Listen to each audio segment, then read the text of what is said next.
थोडं तुझं आणि थोडं माझं मालिकेच्या येणाऱ्या भागामध्ये आपण पाहणार आहोत की तेजसला आता संपतरावांनी दिलेलं वचन माहिती असल्याचा तो मनूसमोर खूप मोठा खुलासा करणार असतो। तेच वचन आता पूर्ण करण्यासाठी तेजस स्वतःहून हात पुढे करत मानसीला लग्नाची मागणीही घालणार असतो। तर त्याच नंतर तेजस जेव्हा प्रभूच्या घरी जाणार असतो, तेजसला आता आल्याचं पाहून तिथे गायत्रीला मात्र जबरदस्त धक्का बसतो। त्याच वेळेस अख्ख्या प्रभू कुटुंबासमोर तेजस हा गायत्रीला एक चॅलेंज करणार असतो। तर ते चॅलेंज नक्की काय आहे हे आपण या व्हिडिओमध्ये पाहणार आहोत। तर संपतरावांचं त्याने तेजसला सांगितलेलं एक गुपित आता उलगडणार असतं व तेजस मनूसमोर जबरदस्त खुलासा करणार असतो। तोही नक्की खुलासा काय आहे हे आपण या व्हिडिओमध्ये पाहणार आहोत। तर व्हिडिओ शेवटपर्यंत नक्की बघा। हवालदाराला आता रिटर्न फोन केल्यानंतर मनूला तेजस हा जेलमध्ये गेल्याचं समजलेलं असतं। मनू पटकन तेजसच्या मदतीला धावलेली असते।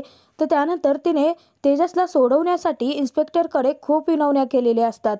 शेवटी आता मनूचा नाईलाज होतो आणि तिच्याकडे कोणताही पर्याय शिल्लक राहिला नसल्याने मनू जामीन देण्यासाठी स्वतःचं मंगळसूत्र इन्स्पेक्टरच्या समोर ठेवते। इन्स्पेक्टर सुद्धा आता मनूच्या विनंतीला मान देतात व तेजसला जामिनावरती सोडायला तयार झालेले असतात। तेजसला आता सोडल्यानंतर मनूने जामीन देते वेळी तेजस सोबतचं नातं पत्नीचं लिहिलेलं असतं आणि याबाबत तेजसला अजूनही माहिती आहे हे मानसीला माहिती नसतं। तेजस सुटल्यानंतर तेजस हात जोडून मानसी समोर उभा असतो। तेव्हा आता मानसी सांगते की मिस्टर राष्ट्रहित, अहो काय करताय तुम्ही? इतके दिवस तुम्ही आमच्या बाबांची किती मदत केली आहेत आणि मी फक्त तुमची थोडीशी मदत केली आहे आणि त्यासाठी तुम्ही हात जोडून माझे आभार काय मानताय? हे तर मी माझं कर्तव्य समजते। बाबांनी मला तुमच्याबद्दल सगळं काही सांगितलं होतं, म्हणजे तुम्ही त्यांना इतकी मदत कशी केली। त्यानंतर लग्नात सुद्धा तुम्ही त्यांना पैसे दिले होते, परंतु बाबांनी ते पैसे स्वीकारले नाहीत आणि तेच पैसे तुम्ही नंदूकाकांना हॉस्पिटलचं बिल भरण्यासाठी दिले होते। जर त्यावेळी बिल भरलं नसतं तर आम्ही ते बिल भरण्यासाठी पैसे तरी कुठून आणणार होतो? मग सांगा बरं मिस्टर राष्ट्रहित, आता तुमचेच आमच्यावरती किती उपकार आहेत, त्यासाठी तर आम्ही। तेव्हा आता तिथे तेजस सांगतो की नाही लकी चॅम्प, मी तर माझी जबाबदारी माझी कर्तव्य पार पाडले आहेत आणि तुम्ही काळजी करू नका, आपण तुमचं लग्न परत धूमधडाक्यात लावूयात आणि मी रणजितरावांशी नक्की बोलेन। मला खात्री आहे की रणजितराव त्यांच्या आईसारखे नाही आहेत। रणजितराव खरंच खूप दिलदार माणूस आहे। त्यांना सगळं काही सांगितल्यानंतर समजावल्यानंतर ते तुमच्याशी लग्न करायला तयार होतील। आणि संपतरावांचं काय? संपतराव आता धक्क्यात आहेत, माहिती आहेत। हॉस्पिटलमध्ये त्यांची तब्येत खूप खालावली होती ना, परंतु ते कसे आहेत आणि तुम्ही अजिबात काळजी करू नका लकी चॅम्प, मी आहे तुमच्यासोबत। संपतरावांनाही मी समजावून सांगेन आणि आम्ही मिळून परत तुमचं धुमधडाक्यात लग्न लावून देऊया। तेव्हा आता मनूच्या डोळ्यात पाणी येतं आणि मनू रडायला लागते। तिथे तेजस आता विचारतो की काय झालं मिस लकी चॅम्प, अहो तुम्ही का रडताय? की आता बाबांना सोडून जायचं आहे म्हणून त्या दिवशी सारखं परत रडायलात का? तेव्हा आता मानसी खूप जबरदस्त खुलासा करत तेजसला सांगते की बाबा गेले। हा धक्का आता तेजसला सहनच होत नाही। तेव्हा आता तेजस विचारतो की कसं काय? मी होतो त्यांच्यासोबत तेव्हा तर त्यांना काही झालं नव्हतं ना? तेव्हा मनू सांगते की जेव्हा तुम्ही पोलिसांसोबत इकडे निघून आला होता ना, त्याच्याच नंतर बाबांची तब्येत अचानक बिघडली आणि डॉक्टरांचे प्रयत्नही संपले। तेजस आता खूप मोठ्या धक्क्यात असतो। तेव्हा आता तेजस म्हणायला लागतो की मग मिस लकी चॅम्प, नाही म्हणजे या सगळ्या गोष्टी मला खरंच माहिती नव्हतं हो। मी ते हवालदाराला सुद्धा खूप वेळा विनंती केली होती, मला एकदा फोन करू द्यात। जर एकदा फोन केला असताना मला सगळं काही समजलं असतं। तेव्हा आता मानसी सांगते की मिस्टर राष्ट्रहित, आमच्या घरच्यांनी सगळ्यांनी तुमची खूप वाट पाहिली। आमच्या तिथे बाबांच्या अंत्यविधीला कमी आणि तुमच्याकडे जास्त लक्ष होतं। आई तर तुमच्या येण्याकडे डोळे लावून बसली होती। तेव्हा आता तेजस परत हात जोडून मानसीची माफी मागायला लागतो।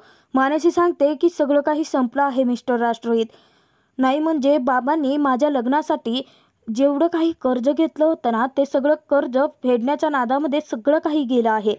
आमच्याकडे आमचं स्वतःचं काहीच शिल्लक राहिलेलं नाही आहे। बाबांनी घर वगैरे सगळं काही घाण ठेवलं होतं आणि त्या लोकांनी ते सगळं काही जप्त केलं आणि आमच्याकडे आता द्यायला पैसे नाही आहेत म्हटल्यानंतर आम्हाला त्या घरातही राहता नाही आलं।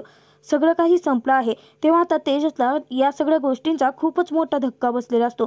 तेजस विचारतो की मग तुम्ही कुठे राहता आता? तेव्हा आता मानसी सांगते की मामाकडे, मामा आम्हाला घ्यायला आले होते. मानसी खूप रडत असते. तेव्हा आता तेजस सांगतो की मिस लकी चांप, तुम्ही अजिबात रडू नका, मी आहे ना तुमच्यासोबत. आणि मी संपतरावांना वचन दिलं होतं ना की मी तुमची जबाबदारी घेतली आहे, मग अजिबात काळजी करू नका. तुम्हाला कसलीही मदत लागली आणि केव्हाही लागली तर मला हाक मारायची. तेजस मनूला आधार देत असतो, धीर देत असतो, तिला समजवतो. तेव्हा आता मनू सांगते की नाही तेजस, खरंच तुम्ही आतापर्यंत आमच्यासाठी खूप काही केलं आहे, परंतु आत्ता नको. आमच्यासाठी तर तुम्ही जेलमध्ये सुद्धा आलात, स्वतःच्या नावाची बदनामी होईल, स्वतःच्या घराच्या नजरेत उतराल ह्याची सुद्धा कधी तुम्ही पर्वा नाही केली आणि आमच्या मदतीला प्रत्येक वेळेस धावून आलात. परंतु खरंच सांगते आता नको. आणि त्यानंतर मानसी सांगते की मी येते. इतक्यातच आता तेजस म्हणतो की संपतरावांना दिलेलं वचन पूर्ण करायचं आहे ना. मानसी झटक्यात आता मागे वळून पाहते आणि ती विचारते की म्हणजे बाबांनी वचन काय दिलं होतं हे तुम्हाला माहिती आहे का? तेव्हा आता तेजस हात पुढ्यात करतो आणि सांगायला लागतो की हे माहिती आहे मला. तेजसच्या हातामध्ये आता मंगळसूत्र असतं, जे की मानसी हवालदारापाशी आता साईन करताना त्या टेबलवरतीच विसरलेली असते. आणि जेव्हा तेजस तिथे साईन करायला गेलेला असतो सुटल्यानंतर, तेव्हा तेजसने पाहिलेलं असतं की मानसीने तेजससोबतचं नातं पत्नीचं लिहिलेलं आहे.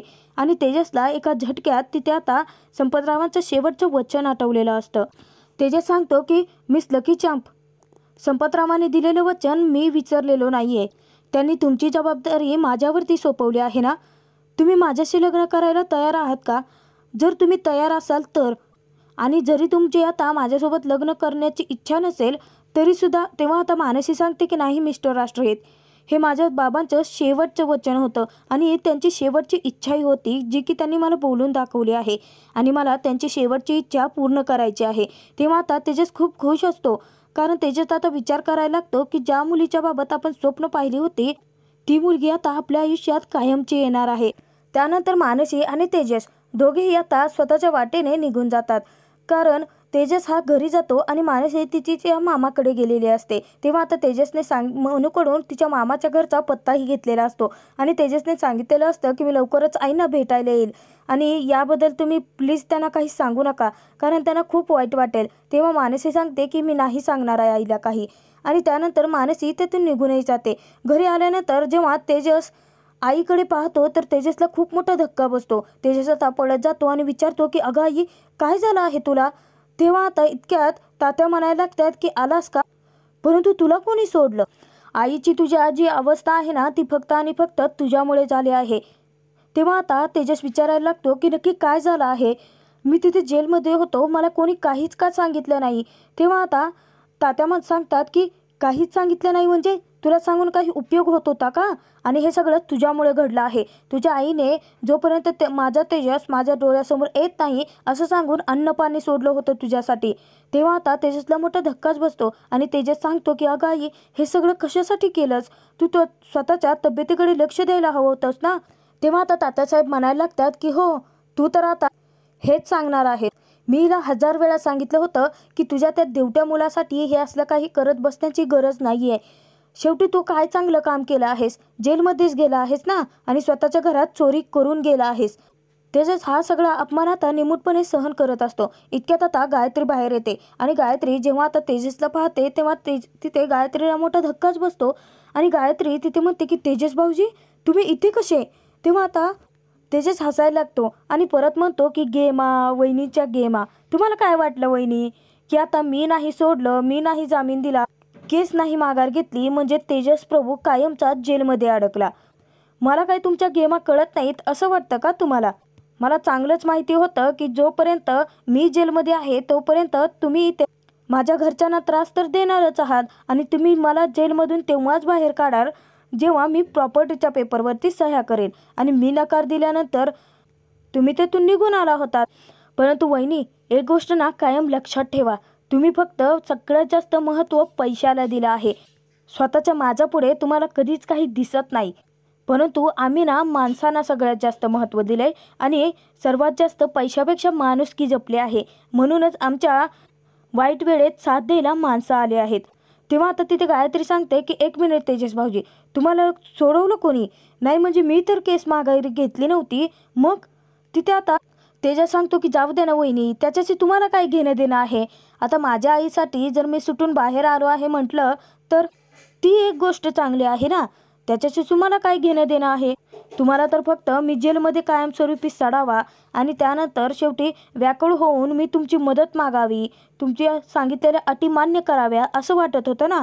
पण तसं काहीच नाही होणार वहिनी. लक्षात ठेवा, हा तेजस प्रभू तुमच्या पुढे कधी नाही झुकणार. इतक्यात आता दिनेश औषधं घेऊन आलेला असतो. तेव्हा आता तिथे तेजस विचारतो की काय रे, कुठे गेला होतास. तर दिनेश सांगतो की अरे तेजस, तू इथे कसा.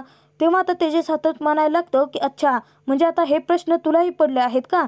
मी ना वहिनीला सगळी उत्तरं दिली आहेत, त्यांच्याकडून विचारपूस करून घे. तेव्हा आता गायत्री सांगते की तेजस भाऊजी, एक गोष्ट लक्षात ठेवा, हे अन्नपाणी सोडण्याचं तुमच्या जी आईची नाटकं चालू होती ना, ती सगळी आता बंद होते. निदान माझे पैसे तरी वाचतील. आणि या गोळ्या औषधांना ना मी पैसे दिले होते, ते सगळे पैसे.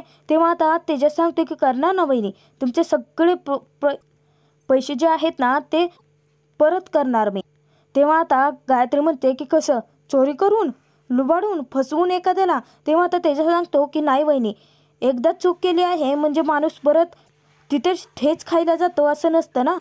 परंतु मी तुम्हाला चॅलेंज करतो, तुमचे पैसे तेजस प्रभू वेळेवरती फेडणार आणि तेही कष्टाने. आणि आता हे गोष्ट समजू नका मी एकटा आहे, माझ्यासोबत आता माझी माणसं आली आहेत. तेजसने आता कोड्यात बोलून मानसीबद्दल सगळं काही सांगितलेलं असतं. तिथे गायत्रीला काहीच कळत नाही. तर आता संपतरावांच्या वचनाबद्दल खुलासा करून तेजसने मानसीला सगळं काही सांगितलेलं आहे. तर मानसी आणि तेजस हे दोघंही संपतरावांचं वचन पूर्ण करण्यासाठी लग्न कसं करणार, त्यांचं लग्न नक्की कसं होणार, व तेजस आता गायत्रीच्या तोंडावर पैसे फेकून तिचा चांगलाच माज उतरवून तिचं चॅलेंज कसं काय पूर्ण करणार हे आपण येणाऱ्या भागात पाहणार आहोत. थोडं तुझं आणि थोडं माझं मालिकेचे एपिसोड पाहण्यासाठी आपल्या चॅनलला नक्की